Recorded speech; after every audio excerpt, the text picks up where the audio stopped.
안녕하세요. 작가 나결입니다. 오늘은 여러분과 함께 팔리는 시나리오 시즌3 시나리오란 무엇인가 시드필드의 책을 함께하고 있잖아요. 여기서 세 번째 챕터 나눠보도록 하겠습니다. 세 번째 챕터는 인물을 창조하라라는 부분이에요. 인물이라는 것은 우리 책에서 보면 어떻게 설명하고 있냐면요. 시나리오라는 것은요. 어떤 사건이 발생하는 거, 시나리오 속에 어떤 핵심 사건이 발생하고 그것을 따라가면서 주인공이 성장하는 과정을 보여주는 건데, 그 사건들을 처리하면서 인물들이 행동하고 반응한 것들을 집약체라는 거예요. 그런 것들을 모이는데 그 첫 번째 사건에 해당하는 게 우발적 사건이라고 있어요. 그 우발적 사건을 주인공이 어떤 반응을 보이느냐, 우발적 사건을 그럼 우리가 어떤 주인공에게 어떤 사건을 던질 것인가 라는 부분부터 해서 어떻게 반응하는가까지가 전부 다 인물이라는 거예요. 우발적 사건을 결정하는 것은 인물이고, 인물을 설명하는 것 또한 우발적 사건이기 때문에요. 그럼 여기서 우발적 사건이라는 것은 사전적 정의로는 이래요. 특별한 일의 발생 또는 무엇인가가 관계되거나 연결되어서 발생하는 이벤트예요. 특별한 일이 발생하고 그것과 관련돼서 내가 어떤 리액션을 보였을 때 사건들을, 시나리오의 사건들은 이제 막 흘러가기 시작하는데요. 그것들이 바로 우발적 사건이라는 거예요. 이를테면 반지의 제왕에서 프로도가 반지 운반자가 스스로 되겠다고 결정을 내렸을 때 그것을 우발적 사건이라고 볼 수 있어요. 포인트는 뭐라고요? 결정을 내렸을 때 우발적 사건이 시작돼요. 그죠? 근데 왜냐면 이 사람이 그걸 결심하지 않으면 이야기는 진행되지 않는 거기 때문에 주인공의 결정이 중요하다는 거예요. 어떤 극한의 상황에 놓였을 때 어떤 사람이 어떤 결정을 내리느냐는 전적으로 그 사람만의 특징적인 대응이 나오기 때문에 그런 어떤 사건에 대한 대응 방법들, 해결책들, 리액션들이 뭐냐면 바로 그 인물 자체일 수 있다는 거죠. 그래서 거기에 초점을 맞춰서 만들어야 돼요. 사실은 이런 우발적 사건들은 인물에게 있어서 굉장히 새로운 세계로 긍정적으로 데리고 가기도 하지만 최악의 상황에 놓이기도 하죠. 보통 영화가 시작되면 인물들은 굉장히 그동안 겪어보지 못했던 힘든 일들에 막 봉착하게 돼요. 그런 과정을 거쳐서 인물들이 성장하게 되는 내용들을 우리가 다루게 되잖아요. 그래서 시나리오에서 이벤트는 인물의 진실을 보여주기 위해 특별하게 계획된 거예요. 그렇게 해야 돼요. 우리가 보여주고 싶은 인물의 진실, 우리 주인공이 알았으면 하는 자신의 특징, 인물의 특징들이 나타나도록 사건을 선택해야 된다는 거예요. 그래서 우리가 평이한 삶을 넘어서 그들과 우리 사이에 어떤 관계, 연대감을 느낄 수 있어야 되고, 우리는 그들 속에서 우리 자신을 볼 수 있어야 된다는 거죠. 관객들이 자신을 볼 수 있어야 된다는 거예요. 그리고 아마 우리 자신을 깨닫고 이해하는 순간을 관객들은 즐기고 있지 않을까라고 이 책의 저자는 이야기합니다. 허구의 기법에서 헨리 제임스는 이렇게 이야기했어요. 인물을 위해 창조한 우발적 사건이 그들이 누구인지, 그들의 본성과 캐릭터를 드러내는 최선의 방법이라고요. 특정한 우발적 사건이나 이벤트에 그들이 어떻게 대응하는가가, 어떻게 행동하고 무엇에 반응하고 어떤 말을 하고 무엇을 하는가, 이런 것들이 전부 다 인물의 본질을 규정하고 있다는 거죠. 델마 루이스에서 둘은 서로 다른 특징이 있지만 극적 요구를 갖고 있어요. 여기서 극적 요구라는 것은 안전하게 멕시코로 도망가야 된다는 같은 목적을 가지고 있는데요. 그들의 면모는 정말 실제로도 서로 다르지만 어쨌든 삶과 죽음을 같이 나누게 돼요. 근데 이 이야기가 시작되고 시작되지 않는 것은 인물 내부의 요소들이 우발적 사건을 어떻게 반응하느냐를 결정하게 되고, 그래서 이 우발적 사건을 인물 내면이 결정하게 되기 때문에 이 우발적 사건이 인물을 가장 잘 나타내는 어떤 사건이다라고 볼 수 있다고 제임스가 주장을 했다고 합니다. 자, 그러면 루이스가 여기서 델마 루이스에서 구성점 1은 루이스가 그 델마를 강간하려는 남자를 쏴 죽이는 장면이잖아요. 거기서 그럼 루이스는 왜 쏘았을까요? 루이스는 그날 너무 화가 났던 건가요? 아니면 친구가 강간당하는 게 무서워서 쐈나요? 사실 알고 보면 루이스는 어렸을 때 유사한 일을 당했었고 본인이 자신의 진실을 이야기해봤자 아무도 들어주지 않는 일을 멕시코에서 당했던 거예요. 그래서 그것에 대한 어떤 트라우마, 마음의 상처가 아직 남아있다가 친구인 델마가 당하는 걸 봤을 때 그 어린 시절의 자아가 튀어나와서 총을 꽝 쏜 거랑 마찬가지라는 거예요. 그래서 인물의 내면이 드러나서 무언가를 결정하게 되는 거. 왜냐하면 이 어떤 기폭제에서 사건이라는 것은 우리 이제 우발적 사건 전에 이제 단서가 하나씩 탁 떨어지잖아요. 뭐 할래 말래 이를테면 강간하는 장면을 보게 된다든지 이런 것들요. 그런 것들이 일어났을 때 술집에 가서 술을 먹고 강간하는 장면을 봐야 되는 상황이 일어났을 때 내가 어떻게 반응하느냐는 내 내면, 주인공의 내면에서 일어난 어떤 반응들이 결과물을 만들어서 내 행동을 땅 하고 팔씨를 당기게 만드는데요. 이 당기게 만드는 행위가 세이브 더 캣에서는 이막이라고 하는 거예요. 근데 이래서 구성점 1이 나타나서 내가 총을 땅 쏘면 이제 액트 2로 건너가게 되잖아요. 이 책에서 나오는 단계로 나누자면요. 자, 근데 어쨌든 자신의 경험에 치유받지 못한 자신의 경험, 고쳐지지 못한 자신 생각의 습관 같은 것들이 이 중요한 사건들에 내가 어떻게 반응을 보일까를 정한다는 거예요. 그래서 이 우발적 사건을 통해서 인물을 만드는 것이 굉장히 중요하다. 왜냐하면 그리고 그렇다면 이렇게 또 말할 수 있는 거예요. 행동이 이꼴 인물이다. 무엇을 말하는가? 대사가 중요한 것이 아니라 그런 대사를 하면서 어떻게 행동하느냐가 정말 중요하다고 하거든요. 그래서 그게 관건이고 우리는 인물을 창조할 때 그 사람은 어떤 행동을 하는 사람인지를 잘 봐야 되는 거예요. 여러분의 시나리오에서 인물들이 어떤 인물이 굉장히 약해 보인다면 이렇게 생각해 보래요. 시나리오에서 인물이 능동적인 힘을 가지고 있는지 그것을 살펴봐야 되고 어떤 일을 일으키는지 또는 어떤 일이 인물에게 일어나는지도 봐야 된다는 거예요. 보통 저 같은 경우에는 이런 경우 내 주인공 혹은 악당 혹은 조연들의 신들을 따로 빼놓고 봐요. 그러면 대체적으로 특징이 분명하지 않거나 존재감이 없거나 좀 약하다고 주변에서 평가하는 그 캐릭터 같은 경우에는 여러 신에서 아무것도 하지 않고 있는 모습을 보일 때가 많아요. 정말 놀랍죠? 신을 배정받았는데 그 신에서 특별하게 하는 게 없는 거예요. 이를테면 계속해서 전화를 하고 있다거나 계속 차를 타고 이동 중인 장면들이 반복되거나요. 물론 내 신 건너 이 신 다음에 이 신이 나오는 게 아니겠죠. A가 나오는 신은 저 위에 한 번 있고 다른 사람들이 뭔가를 막 한 후에 다시 A가 나왔을 때 또 다른 장소에서 차를 타고 가고 있다든지 반복적인 행위가 보였을 때 그 인물은 어떻게 되나요? 매력이 없는 거예요. 구축되어 있지 않고 행동하고 있지 않은 인물이라고 볼 수 있다는 것입니다. 자, 그래서 계획을 세우고 행동하는 사람이 바로 주인공이래요. 그래서 여러분의 주인공을 만들 때, 인물을 만들 때는 계획을 하고 행동하는 사람을 해야 돼요. 인물 창조에 접근하는 몇 가지 방법이 있는데 첫 번째는 주인공을 정하는 거예요. 누구에 대한 이야기인지를 분명히 정해야 됩니다.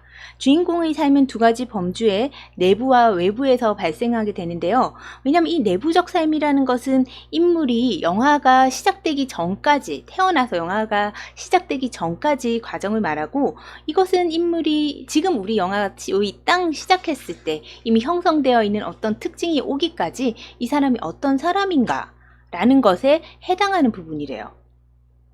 그래서 영화를 통해서 그 과거의 어떤 행동들이 겉으로 드러나는 사건들이 우리는 영화에서 담을 거고 우리 영화 시작이 인물이 24살 때 시작되는 거라면 그 전까지의 시간들에 있어서는 인물을 형성하는 내부적 삶이라고 볼 수 있는데 이것을 우리는 전기적으로 한번 적어보기를 권한다고 이 책에서는 이야기를 해요. 인물의 삶에서 최초 10년 유치원, 고등학교 시절, 초등학교 시절을 검토해 보래요.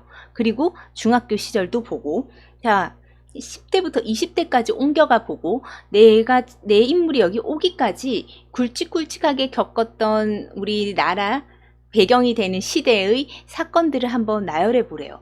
정말 제가 대학교에서 강의하면서 조금 놀랬던 것은, 옛날에 제가 공부를 하거나 혼자 공부하는 입장에서 봤을 때는 몰랐는데, 강의를 딱 하면서 6.25 시대의 영화, 한국 영화사를 이제 강의하는데, 6.25 시대의 영화사를 이렇게 강의를 하면서 너무 놀랐던 거는, 저는 그런 생각을 해본 적이 없는 거예요. 6.25 시대의 20대 주인공 혹은 40대 주인공인 그 주인공들은 일제시대부터 다 겪은 거예요. 독립운동 기간부터 해가지고 다 겪어서 6.25를 겪은 애들인 거예요. 그죠? 많은 인생의 역경을 겪은 나이대의 인물이라는 거죠. 근데 그런 식으로 우리가 생각을 해보면, 저 같은 경우엔 30대인데, 저희 어렸을 때는 IMF가 있었고, 그죠? 그 다음에 밀레니엄이라고 해서 20000으로 바뀐다고 해서 다 놀랬던 그때가 있었고, 그리고 핸드폰 쓰기 전에 전화기, 공중전화, 그리고 삐삐, 그 다음에 핸드폰, 그 다음 핸드폰도 폴더폰, 그 다음에 이런 우리 요즘 쓰는 스마트폰까지 오기까지 굉장히 많은 그 변화를 겪었던 세대인 거예요. 그죠? 굉장히 괴로운 일도 당했지만, 집안이 망한 애들이 엄청 많잖아요. 저희 집도 그때 굉장히 망해버렸지만, 어쨌든 삶의 격동을 막 느끼는 이런 것들이 많이 들어있는 세대라는 거예요. 그럼 그런 세대가 있을 때와, 그리고 지금의 20대를 내가 묘사할 때랑 다 다르다는 거예요. 그들이 삶을 살아온 배경이나 이런 것들을. 근데 그런 것들을 찬찬히 한번 시대별로, 적어도 10대, 태어나서부터 10살까지, 10살에서 20살까지, 20살에서 30살까지 이렇게 뭉뚱거려서라도 그들이 어떤 인물을, 어떤 과정을 겪었고, 어떤 리액션을 했었고, 어떤 일들을 당했을지를 한번 적어보라는 거예요. 사회적으로나 개인 사적인 경험으로나 이렇게 한번 생각을 해서 적어보라고 이야기합니다. 예를 들면 고등학교 때는 친구들과의 관계는 어땠을까? 선생님과의 관계는 어땠을까? 이런 것들을 다 적어보는 거거든요. 그래서 인물의 이야기가 시작되기 전까지, 시나리오가 시작되기 전까지 인생을 계속 추적해보는 게 굉장히 중요하대요. 중요한 것은 당신이 만드는 인물이 여러분 당신이 아니라는 거래요. 우리가 만드는 인물들이 우리 자신이 아니라는 전제하에 써야 된다는 거예요. 참고로 말하면 이 창조적인 질문요, 왜가 아니라 무엇을 말하고 무엇을 행동하고 무엇을 보여줄 건가 라는 질문에서 점점 다가가야 된다는 거예요. 왜 이걸 해야 되느냐라고 했을 때 인물을 만들면 인위적인 인물이 되고, 왜 이 영화가 존재해야 되느냐를 증명하기 위한 씬을 넣으면 인위적인 씬이 되는 거예요. 그래서 내가 무엇을 보여주고 싶은가, 인물들 이 영화를 보는 사람들은 이 영화를 통해서 무엇을 느껴야 될까에 초점을 맞춰서 한번 적어보라고 합니다. 그래서 이걸 토대로 내면적 삶과 정서적 삶을 같이 만들어내면요, 인물은 이야기를 통해서 움직일 수가 있대요. 그걸 통해서 변화와 성장을 또 보여줄 수가 있고요. 이야기 시작할 때부터 끝까지 같은 인물로 머무는 경우는 흔치 않기 때문에 그걸 조절할 수 있다는 거예요. 일단 전기 속에서 인물의 내부적 차원을 설명하면 이제 외부적 차원으로 이동할 수 있는데요. 외부적이라는 것은 뭐냐면, 외부적 측면은 실질적인 이야기 시간, 페이드 인에서 페이드 아웃, 영화가 끝날 때까지 나오는 시간들을 말하는 거예요. 중요한 것은 인물의 삶에서 일어난 앞의 관계들을 잘 보신 다음에 그것들이 어떻게 영화에 영향을 주는가를 봐야 되는 거예요. 이게 잘 되면 이제 이렇게 되는 거예요. 살아있고 믿을만하며 다차원적인 캐릭터가 된다는 거예요. 괜찮죠? 살아있고 믿을만해야 돼요. 너무 억지적으로 만든 것 같은 인물이면 안 돼요. 그리고 다차원적인 사람으로 보이게 된다는 거, 이걸 잘 구축하시면요. 그래서 최선의 방법은 이런 전기를 만들어 보면, 얘는 이런 상황을 겪었어를 우리가 그 인물에 대해서 빠삭하게 안 다음에 이 세 가지 차원으로 분리해서 인물을 한번 보래요. 어떤 차원이냐면, 첫 번째는 직업적인 삶, 두 번째는 개인적인 삶, 세 번째는 내밀한 삶이에요. 직업적인 차원에는 주인공은 무슨 일을 하느냐, 에서부터 어디 사느냐, 뭐 직업은 무엇인가, 뭐 불만이 있는가 자기 직업에 대해서, 혹은 다른 모습이기를 바라는가, 뭐 이런 것들, 일터로 들어가면 사람들과는 어떤 관계인가, 어떤 이 일하는 이들과의 관계들을 정리해 보래요. 관계가 좋은가, 나쁜가, 만족하는가, 괴로운가, 관계에 갈등이 있는가, 그럼 어떤 갈등인가, 이런 것을 체크해 보라고 합니다. 직업상에 있어서 질투와 분노, 성향이 다른 성격 때문에 생기는 문제들이 있는가, 인물의 이런 갈등을 어떻게 다루는가, 이런 것들을 다 이야기로 답을 한번 해보라는 거예요. 인물이 사무실에서 일한다면 그 인연은 거기서 구체적으로 무슨 일을 하는가, 서로 관계자들끼리 신뢰하는가, 업무 시간 위에도 어울리는가, 이런 것들을 이제 잘 보라는 거예요. 이런 것을 쓸 때는 자신을 검열하지 않고 자유롭게 한번 써보라고 합니다. 저도 이제 몇 가지 질문을 만들어서 제 잘 풀리지 않는 캐릭터를 할 때는 이렇게 막 얘기를 해보기도 하거든요. 물론 그걸 다 쓴다고 해서 그게 다 영화 속에 드러나는 건 아니에요. 우리가 초등학교 때 애가 왕따를 당했어, 그걸 가지고 꼭 영화 속에 플래시백이나 과거 회상으로 넣자는 게 아닙니다. 그 캐릭터는 그런 성격이 있다는 거를 내가 알아야 되기 때문에 작가에게 필요한 작업이지, 이걸 다 하셔서 시나리오에 전부 다 몽창 집어넣으시라고 하는 게 아니라는 것은 이 책을 보시면 알겠지만 그런 점을 또 유의하셔야 돼요. 이런 예를 들면 인물에 대한 걸 공부해보자, 적어보자라고 하면 그 적은 걸 봤을 때 이게 다 시나리오에 다 들어갈 거라고 생각하시는 경우도 있는데, 사실은 시나리오에 다 들어가 있어요. 뭐냐면 내가 적었던 그 과거의 어떤 정기적인 이야기 자체로 들어가는 게 아니라 그거를 바탕으로 구축된 인물이 하는 행위로서 그 어떤 부분이 드러나게 되는 거기 때문에 그렇게 보시고 이 부분을 해보시면 될 것 같아요. 그럼 개인적 차원으로, 이제 아까는 직업적 차원이었죠. 두 번째 개인적 차원은 개인 사적인 이야기인 거예요. 뭐 결혼관은 어떤가, 결혼을 했는가, 남편과 언제 이혼했는가, 사별했는가, 독신인가, 뭐 이런 것들을 해보라는 거예요. 얼마나 오래 사귀었나, 학교에서 만난 사람이야, 이런 사적인 부분에 대한 것들을 또 막 적어보래요. 크면서는 얼마나 사랑을 받았는가, 뭐 상류층이었나, 뭐 아니었나, 대학 시절에 인기가 있었나, 이런 부분들에 대해서도 한번 생각을 해보라고 하고요. 그리고 그 과정에서 인물끼리 관계를 드러낼 수 있어야 된다고 합니다. 그리고 갈등에 대해서 생각하래요. 이런 상황에 있었던 어떤 갈등이 있었다라는 것들도요. 그리고 내밀한 차원에 있어요. 내밀한 차원은 인물이 혼자 있을 때, 그러니까 겉으로 사람들에게 사회관계를 할 때 보여주는 부분 아니라 혼자 있을 때 어떤 것들을 많이 하는가라는 거예요. 혼자 있을 때 뭐 철인 3종공 경기를 하는가, 아니면 뭐 바깥에서 엄청 얌전하고 책만 보는 사람인데 집에 있을 때는 뭐 격투기 이런 걸 틀어놓고 있는가, 뭐 아니면 혼자서 우울할 때는 어떻게 하는가, 먹는가, 통화를 하는가, 잠을 자는가, 이런 것들, 내밀한 자기만의 차원적인 것들을 한번 정리를 해보래요. 그러면 인물의 개인적, 직업적, 내밀한 삶을 알면 이어나갈 이야기거리가 생기게 돼요. 이 사람은 이렇게 반응할 거고, 나는 그 사람이 혼자 있을 때 어떻게 하는지 아니까 이 개인이 혼자 있는 그 화면에서 그 주인공을 확실하게 보여줄 수 있는 거예요.